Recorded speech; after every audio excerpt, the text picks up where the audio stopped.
evening.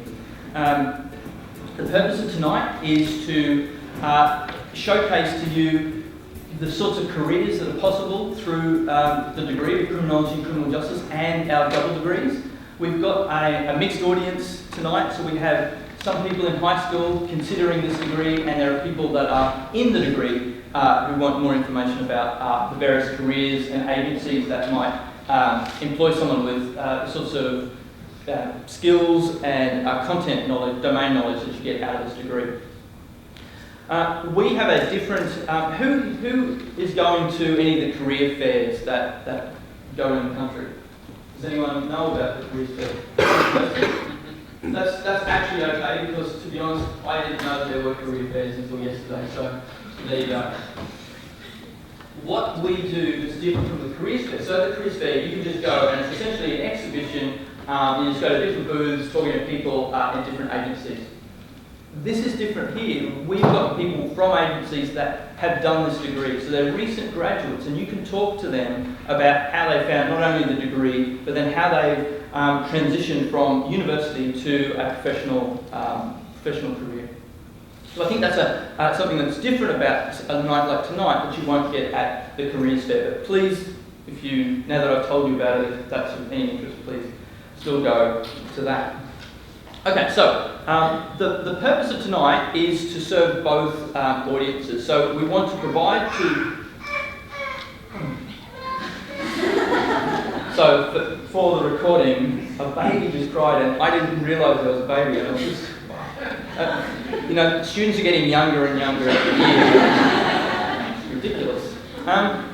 So what we want to do is provide our current students with information on the sorts of career options that they have and strategies for seeking a career. Now, when I did I actually have done all of my higher education training at Griffith University. I was an undergrad student, I did my honours and I did my PhD here at Griffith. And I wish there was something like that when I did my undergrad degree, because I had no idea trying to get a job in the marketplace, all the things I was doing wrong, and we can kind of, obviously through our courses, but then nights like tonight can sort of try to troubleshoot some of those things. And also for those of you that, so hands up if you are not a Griffith student and you're possibly thinking, or you're in high school or something. Okay, right, so that looks like about a third maybe, or a bit more of the class. And who are current students? Okay, so that's the other half, fantastic. Okay, so I know where to direct my attention for each of those. So for future students, we want to tell you a little bit about the Bachelor of Criminology and Criminal Justice degree, and again, some of the pathways, and that can be a bit confusing. With a degree like ours, there's so much of a range of different agencies that you can target. It's not like if you do a dentistry degree, you're probably going to be a dentist. Criminology is not like that at all. There's a whole host of different agencies you can target. The other thing is to showcase some of our graduates, so you'll be hearing from former students that are in some of the agencies that you are most likely going to be targeting, so you can talk to them. You'll hear from them. I'm going to stop talking soon, but you'll hear directly from those people, and you'll be able to talk to them outside as well. And then I will tell you a little bit about the school for those of you that aren't current programs. Obviously that's what someone's interested in. So the outline for tonight is I'm going to talk for a little bit just about the degree program, but I won't take very long. And then we've got representatives from each of these agencies, so 4 government departments, and then we have the president of the Crim Student Society to talk about the Student Society of all things. After that, you can go out into the cafeteria area, and we've got booths set up where you can talk to different agencies. So obviously you won't be able to have a Q&A here, but you can do the Q&A outside. And there are people from other agencies as well out there, not just the people that are going to be presenting.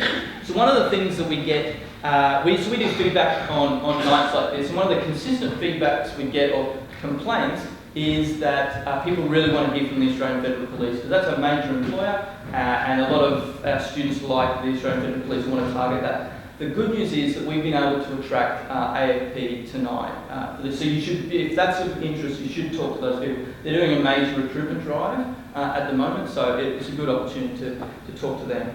The other thing I'll say, we have one of our industry advisory board members out there. So he has a private company, it's a security company, and he would be a really interesting person to talk to. he also teaches on our undergrad program. So there's one subject, I won't tell you what it is, but he basically brings in a whole bunch of security devices and shows you how to crack them. So that's the sort of cool things we do on the program. So let me tell you really quickly about the school. So School of Criminology and Criminal Justice has gone from a reasonably normal size academic department to something huge in a really short space of time. So we now have nearly 50 full-time academics teaching in the school. So for those of you that don't know, we're easily the largest crim school in Australia, and depending on how you want to measure it, we're in the top 3 internationally. We're a really large school. You may not know, for those of you that haven't been to university, so we are also a balanced school. Some schools just do teaching and do very little research, and some research centres just do research. What we do is research and teaching. So every member of staff that you can potentially interact with has a research agenda and does teaching. So that's unusual. The Australian government does a research exercise where they rank different disciplines at the university level at the standard of the research output. Griffith Criminology is, and that ranking system is on a scale of 1 to 5, 1 being you shouldn't be at university, to 5 being well above world standard. So Griffith Criminology is ranked 5 out of 5. There are only 2 places in Australia that are 5 out of 5 for criminology. And for anyone that's considering, the other one isn't in South East Queensland. So no need to consider any of the locals. So because we're a research active department, our work is actively used in public policy debates. We do a lot of media, and everyone has international collaborations. We've just done a map looking at all the people that visit our community, and then from all around the world. We always have a minimum every week 2 international visitors staying here, visiting and collaborating with people. And then of course we've got everyone going out as well. So there's a really strong research culture in this in our school. So here's an example of some of the media that is done. So the conversation, you would have seen this. These are topical, timely pieces in the media. And Kieran Hardy is a new member of staff, but he must be has sideline works for the conversation. He's got so many pieces in him. So if you Google conversation and go on, and Griffith is all over this. So we've got people that do stuff on domestic violence in here, the bikie laws are in here, and obviously Kieran's area is terrorism. So that's an example of some of the public policy stuff we do, or ways of engaging the public.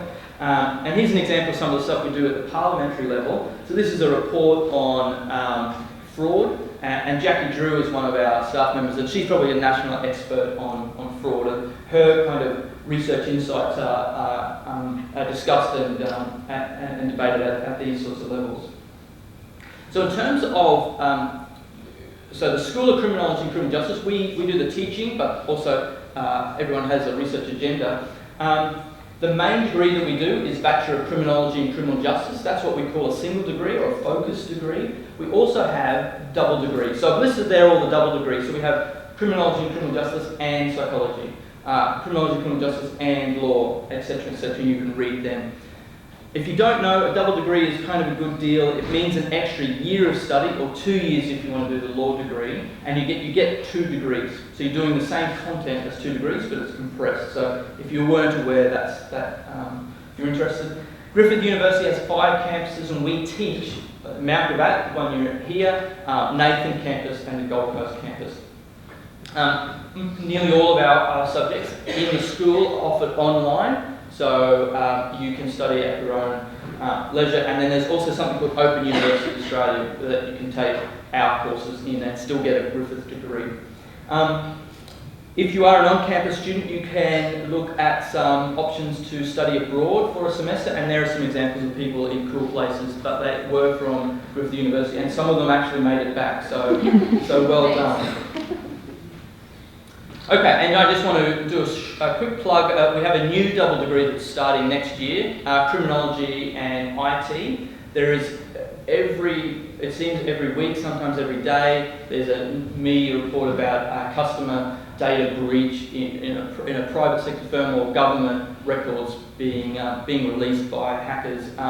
And so this program is designed to address that gap. There's a real demand for people with skills, not only technical skills, but also the sort of crime prevention skills. So I saw a presentation by a security consultant a couple of weeks ago, and the clear thing with any hacking attack is there's always an element of social engineering. That's the thing that's really hard to defend against at the technical level. And so those are the sorts of things we're hoping that we can help students possess those skills so in the marketplace they'll be much more competitive.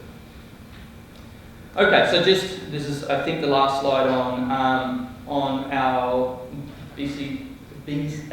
Bachelor of Criminology and Criminal Justice. My mouth is starting to dry up. So we have 13 core courses. You have to do that as the name implies, but then we have 24 elective courses. Now, no other program could offer that range, and that's because we have such a big faculty. So I've really just listed here a couple of the cool ones. Offender profiling, Aaron Sell. If you do that, he will show you some of the worst pictures of human bodies that you ever could imagine. Is anyone, just by the way, interested in offender profiling? Right, a couple. Okay, so look, I can save you a bit of time. Move to Hollywood, get a job on a TV show, and you'll do so much offender profiling. It's anyway. Sorry, inside baseball. Evolutionary criminology again. Aaron just basically shows you footage of animals tearing each other apart, and then explains how that can be applied to humans. I'm not joking. Forensics and justice. So Rachel talks about her area is the use of forensics in the court process. And she's dubbed this thing the CSI effect. So juries will, when presented with forensic information, will much more readily accept it than other sorts of evidence. Now, the sad thing is that there's a whole range of forensics that actually don't stand up to scrutiny or nowhere near the level of confidence that we would attribute. Crime analysis and investigation is easily the best subject that you can do in the program. I don't need to say anything more, you can just take my word for that.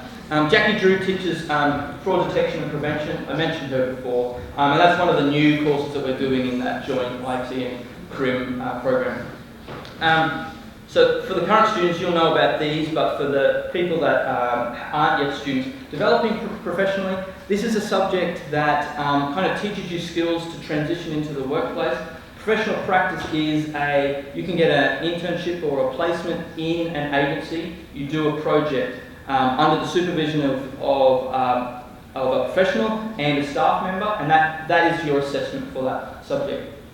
A non-trivial amount of people that get placed go on to work for those agencies, so it's a really good experience. I mentioned before that criminology is a very broad discipline, and there's a whole host of potential places that you could get employment. So I've listed a few here. A lot of people come into our program thinking that they want to be a police officer, which is absolutely fine, but there's a whole range of things that you could do that aren't policing or law enforcement. So regulatory agencies, people don't think often about the Australian Tax Office, but they have a huge demand for intelligence analysis. Centrelink the same, and banks as well. So there's a host of these things, but rather than listen to me, what I'm going to do is get some people who actually have a real job to tell you about how they have their experience with the degree, but also how they've navigated the workplace. So the first people we've got are from Probation Parole, Queensland Corrective Service. So we have Leisha and Alicia.